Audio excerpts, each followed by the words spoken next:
कितना शुद्ध हमारा जीवन बन जाए, और जिस चीज को आराधते हैं, जिस चीज को मानते हैं, जिस चीज की पूजा अर्चना करते हैं, उसका कितना असर आपके ऊपर होगा, क्या आप इसको समझ सकते हैं? सूरज की किरणें दुनिया भर में फैली हुई हैं। अगर ये साइंस के विद्यार्थी बैठे हुए हैं, अगर उनको कंसंट्रेट कर दिया जाए तो आग लगा सकते हो बड़े आराम से। और उसका तरीका अगर साइंस का विद्यार्थी आपने पढ़ी है तो बड़े आराम से काम किया जा सकता है। उसको कंसंट्रेट करिए, लेंस लगा के कागज जला डालिए, इतनी पावर है हमारे अंदर, इतनी पावर है क्योंकि हम परमात्मा के अंश हैं। परमात्मा की पूरी पावर हमारे अंदर है, सिर्फ कंसंट्रेट करने की जरूरत है। कंसंट्रेट करिए, जो चाहे वो कर लीजिए। तो करेंगे कैसे 24 घंटे परमात्मा की याद? उसके लिए ग्रस्त में जो हमारे संत महात्मा हुए, उन्होंने 2 रास्ते बताए और जन्म जन्मांतर से चले आ रहे हैं। पहला संन्यास का रास्ता और दूसरा ग्रस्त का रास्ता। लोग समझते हैं कि संन्यास लेने के बाद ही परमात्मा का नाम लिया जा सकता है, वो गलत है। ग्रस्त में भी ऐसा रास्ता है जिसमें रहते हुए, ग्रस्त के सारे काम करते हुए, बड़ी आराम से अपना जीवन यापन करते हुए उस परम पद को प्राप्त कर सकते हैं जो अच्छे अच्छे योगियों को प्राप्त नहीं होता। पकड़ेंगे कैसे? आपने राजा जनक का नाम सुना होगा। राजा जनक को विदय कहते थे। इतना बड़ा ब्रह्म ज्ञानी हुआ अपने जमाने का कि उसके जमाने के महर्षि अपने शिष्यों को उनके पास भेजते थे परीक्षा के लिए कि अगर राजा जनक कह दे कि ब्रह्म ज्ञानी है, अगर वो कहते नहीं तो नहीं, राजा था और राज का कितना कार्यभार उनके ऊपर था, कितनी जिम्मेदारियां थी, और उन सब जिम्मेदारियों को भली भांति निभाते हुए एक ब्रह्म ज्ञानी। हमारे आपके पास तो काम बहुत कम है। जब एक राजा ब्रह्म ज्ञानी हो सकता तो हम आप क्यों नहीं हो सकते? जरूर हो सकते हैं। इसके लिए उन्होंने बड़ा सुंदर रास्ता बताया गृहस्थियों के लिए कि जो आज आपकी जिंदगी है उसमें सिर्फ एक चीज बढ़ाइए, कोई चीज घटाने की जरूरत नहीं। वो है क्या है? वो परमात्मा का नाम। और परमात्मा का नाम एक ऐसी बड़ी ज्योति है, अगर सच्चे तरीके से हृदय में जागृत हो जाए तो अंधेरे को अपने आप दूर करती चली जाती है। जहां प्रकाश है वहां अंधेरा नहीं। लाइट आई, अंधेरा गया। तो अब ये प्रकाश जो पैदा करना है वो कैसे किया जाए? सत्य की राह कैसे पकड़ी जाए? सबसे बड़ी बात, हमको कैसे पता लगे कि हमारे लिए रास्ता ठीक है कि नहीं है? वाकई में सत्य के रास्ते पे चल रहे हैं, उसके लिए सत्संग करना बहुत जरूरी है। सत्संग का मतलब सत्य का साथ। वो कैसे होगा? जब तक परमात्मा का स्वरूप आपके सामने नहीं होगा तब सत्य और असत्य की खोज नहीं कर पाएंगे। सबसे बड़ी बात कि आप ये निश्चित कीजिए कि परमात्मा की वो मूरत, वो सूरत, वो शक्ल, वो रास्ता, वो मूर्ति जो आपकी आत्मा को सबसे प्यारे लगती है उसको चुने। किसी भी परमात्मा की हो, चाहे शिव भगवान की हो, चाहे राम जी की हो, चाहे कृष्ण जी की हो, जो आपकी आत्मा को सबसे प्यारा लगता है उसको चुने। और हर घर में मंदिर है, कोई घर ऐसा नहीं जब पूजा का स्थान, पूजा की थाली ना निकलती हो, कोई स्थान ऐसा नहीं जहाँ अगरबत्ती ना जलती हो।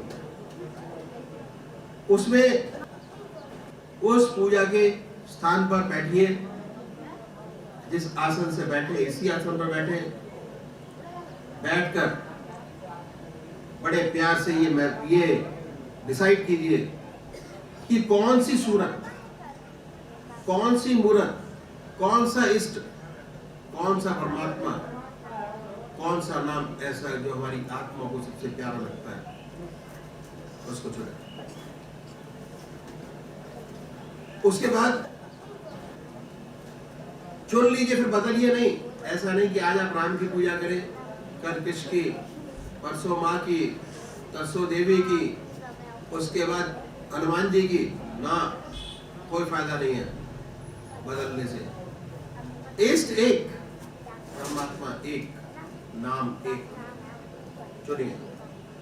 अब चुनने के बाद पूजा के स्थान पर जाइए, बड़े आराम से बैठिए, बड़े महसूस कीजिए बाई थॉट, ख्याल से। पूजा का दूसरा तरीका मैं आपके सामने रख रहा हूं, बाई थॉट, ख्याल से। ये महसूस करें कि हमारा इष्ट शरीर हमारे सामने विद्यमान है। अपने सामने अपने इष्ट की मूर्त बनाएं। बड़ी बड़ी आंखें हैं, गोल चेहरा है, जटाएं हैं, सर्पों की मालाएं बनाएं अपने सामने, उसमें तल्लीन हो जाइए। ना कोई सांसारिक विचार है ना ख्याल, ऐसे उन विचारों में खो जाए। अपने इस देव की याद में दिल हमारा धड़कता रहता है। दिल की हर धड़कन पर जो मंत्र है, जो नाम है अपने इष्ट देव का जो आपने चुना है, उसको सुनने की कोशिश कीजिए बड़े प्यार से। मन को कंसंट्रेट करने की आदत बनाइए। अभी आप एक काम करिए, मन भटक जाता है, दूसरा विचार आया, दूसरा काम किया तो तीसरा विचार आया, तीसरा काम किया तो चौथा विचार आया। फिर बाद में ये हुआ कि जो पहला विचार था वो सबसे ज्यादा अच्छा था, पर मन में भटकन पैदा पड़ी हुई है। मन की आदत भटकने की है, उसको एक जगह लगाइए, कंसंट्रेट करिए एक चीज के ऊपर, और अगर ये आदत बन गई तो हर चीज में आपको फायदा होगा। परमात्मा की याद में भी फायदा होगा, और समाज के काम करते हुए भी आपको फायदा होगा, अपनी पढ़ाई में फायदा होगा, बिजनेस में फायदा होगा। कंसंट्रेशन का मतलब क्या है? एक कप में दूध लीजिए, एक कप, एक चम्मच चीनी डालिए, जितना मीठा लगा 2 चम्मच डालिए और मीठा लगेगा, 5 चम्मच चीनी डालिए तो और मीठा लगेगा। कंसंट्रेशन। अपने जीवन के अंदर परमात्मा के रस को ऐसा घोलिए कि सिर्फ उसी की मिठास रह जाए, ना कोई दूसरा विचार रहे, ना ख्याल। और साथ साथ काम कीजिए। काम के साथ साथ ये काम बड़े आराम से किया जा सकता है। इस तरह आधा घंटा सुबह पूजा, आधा घंटा सायकाल पूजा हर इंसान के लिए बहुत जरूरी है, क्योंकि परमात्मा ने हमें ऐसा जीवन दिया, सोचने की शक्ति दी, क्रियाकलाप करने का अधिकार दिया। बाकी जितनी योनियां हैं, सारी योनियां जो है, न उनमें सोचने की शक्ति है, न क्रियाकलाप करने की शक्ति है। बस जैसे आपने बांध दिया वैसे बन गया। दूसरा क्या है कि आधा घंटा सुबह पूजा और आधा घंटा सायकाल पूजा से काम नहीं चलता। इस समय को जितना बढ़ाइए, परमात्मा की याद 24 घंटे की होनी चाहिए, आधा घंटा नहीं। परमात्मा का साथ 24 घंटे का। उसके लिए दूसरा सब स्टेप क्या बताया कि भोजन परमात्मा की याद में डूब के करिए। जैसे ही भोजन आपके सामने आए, जो सेकंड इंपॉर्टेंट भाग है हमारे शरीर का, दैट इज भोजन, परमात्मा की याद में डूब जाइए। हर ग्रास, हर कौर अपने इष्ट देव की याद में खाएं। कोई भी ग्रास बना परमात्मा की याद के शरीर में न जाए। कोई चीज बगैर परमात्मा की याद के न भी है। अभ्यास, अगर आपने ये अभ्यास पर 15 दिन कर दिया तो 16वें दिन आपको करने की जरूरत नहीं पड़ेगी। जैसे ही भोजन की थाली आपके सामने आएगी, ऑटोमेटिक आपका अभ्यास शुरू हो जाएगा। आपको प्रयत्न नहीं करना पड़ेगा। भक्ति के लिए, परमात्मा की प्राप्ति के लिए, जब तक आपका खून नहीं बदल जाता, भक्ति नहीं आती। उसके लिए अगर भोजन परमात्मा की याद में डूब कर करेंगे, जब भी आप खाली होंगे परमात्मा की याद आएगी। क्यों? क्योंकि जिन विचारों से भोजन किया हुआ है वैसे ही विचारों का खून आपके शरीर में दौड़ेगा, और जब भी आप खाली होंगे परमात्मा की याद ऑटोमेटिक आएगी। आपको प्रयत्न नहीं करना पड़ेगा।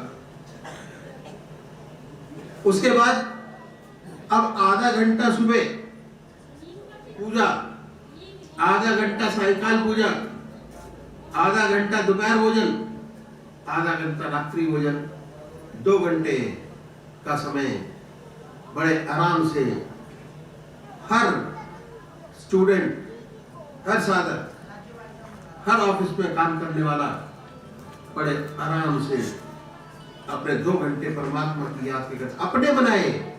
अभी तक हम दूसरों की सोचते हैं, समाज की सोचते हैं, अपना नहीं सोचते। हमने अपना क्या किया? ये समय आपने अपना निकाला, अपने के लिए निकाला। उसके बाद सोने से पहले अगर 2 काम करेंगे तो बहुत बड़ी बात हो जाएगी। बिहार की शुद्धि हो जाएगी। भगवान श्री कृष्ण ने बिहार की शुद्धि पर बड़ा भारी जोर दिया। अगर आपने 20 मिनट परमात्मा को दे दिए, 6 घंटे आपके अपने हो गए। 6 घंटे का ध्यान। सोने से पहले 2 काम करिए। पहले आत्मनिरीक्षण, दिन में आपने जितने काम किए उनको सोचिए। ये देखिए कि इसमें कौन सा अच्छा काम हुआ और कौन सा ऐसा हुआ जिससे दूसरी आत्मा दुखी हुई। जो अच्छा काम में अपने इष्ट देव के अर्पण कर दीजिए। हे प्रभु, आपने मौका दिया, हो गया। उस अच्छाई को अपने इष्ट देव के अर्पण करें। उसके बाद देखिए कि हमारे अंदर कौन सी कमी है। उन कमी में से सबसे छोटी सी कमी को पकड़े, अपने इष्ट देव से वादा करें कि आज के बाद ये छोटी घड़ी कमी नहीं होगी। उसके बाद उस चीज को छोड़ दे, ना करें। धीरे धीरे करते चले जाइए। एक दिन ऐसा आएगा कि आप जैसे ही ध्यान में बैठेंगे, आपका इष्ट देव का मूर्त आपके सामने होगा। ना कोई दूसरा विचार होगा, ना ध्यान। जब ये 2 काम कर लिए, उसके बाद अपने इष्ट देव को याद करिए, और याद करने के बाद उन्हीं की याद में सो जाइए। उन्हीं को याद करते करते हमारे मन का एक गुण है, मन जिन विचारों में डूब कर सोता है उन्हीं विचारों में पड़ा रहता है। हम लोग गृहस्थी है, कभी कोई मुसीबत आ पड़ी तो सोने से पहले उस मुसीबत की चिंता होती है। उसी चिंता चिंतन में सो जाते हैं। रात भर सपना उसी का देखते हैं। सुबह उठते हैं, चिंता और गहराई होती है। अगर परमात्मा की याद में डूब कर सोएंगे, बेखबर होकर सोएंगे, और सुंदर सुंदर सपने आएंगे। जब सुंदर सुंदर सपने देखेंगे, सुबह उठेंगे, मन प्रफुल्लित होगा, नए काम करने की चेतना होगी, जागृति होगी, और बड़े आराम से हमारी रात व्यतीत होगी, एनर्जी होगी, काम करने की ताकत होगी, परमात्मा की याद होगी। इस तरह 6 घंटे परमात्मा की याद बड़े आराम से हर प्राणी, हर साधक 8 घंटे का ध्यान बड़े आराम से कर सकता है, परमात्मा का साथ कर सकता है, और एक भी सेकंड आपका नहीं लिया गया काम करने का, व्यवसाय का, पढ़ाई का। तो ये है 8 घंटे साधना का विषय जो मैंने आपके सामने रखा। परमात्मा तू ही है, मेरी इच्छा पूर्ण हो। किसी भाई को कुछ पूछना हो तो पूछा जा सकता है। और ये भजन होगा, भजन के साथ साथ सफाई में अपने अपने इष्ट का ध्यान करेंगे। जो तरीका मैंने बताया उस तरीके। मैं वरदान और क्या मांगूं, तुझसे दान जीवन दान दिया है तूने, जीवन दान दिया है तूने, तुझसे दान और क्या मांगूं। मैं वरदान और क्या मांगूं, जीवन दान दिया है तूने, तुझसे दान और क्या मांगूं। मैं वरदान और क्या मांगूं। पल भर मन ना भरा उड़ने से, नभ ना मिटाना थकी ये आँखें। पल भर मन ना भरा उड़ने से, नभ ना मिटाना थकी ये आँखें। दृष्टि जहाँ तक पहुँची मेरी, मैंने देखी तेरी आँखें। तू है मैं हूँ और ना कोई, तू है मैं हूँ और ना कोई। अब भगवान और क्या मांगूं, तुझसे दान और क्या मांगूं। जीवन दान दिया है तूने, तुझसे दान और क्या मांगूं। मैं वरदान और क्या मांगूं। मांग मांग कर देखा मैंने, केवल भूख बढ़ी जाती है। एक प्यास बुझ सकी न तब तक, एक प्यास फिर जग जाती है। तू जो मिला तो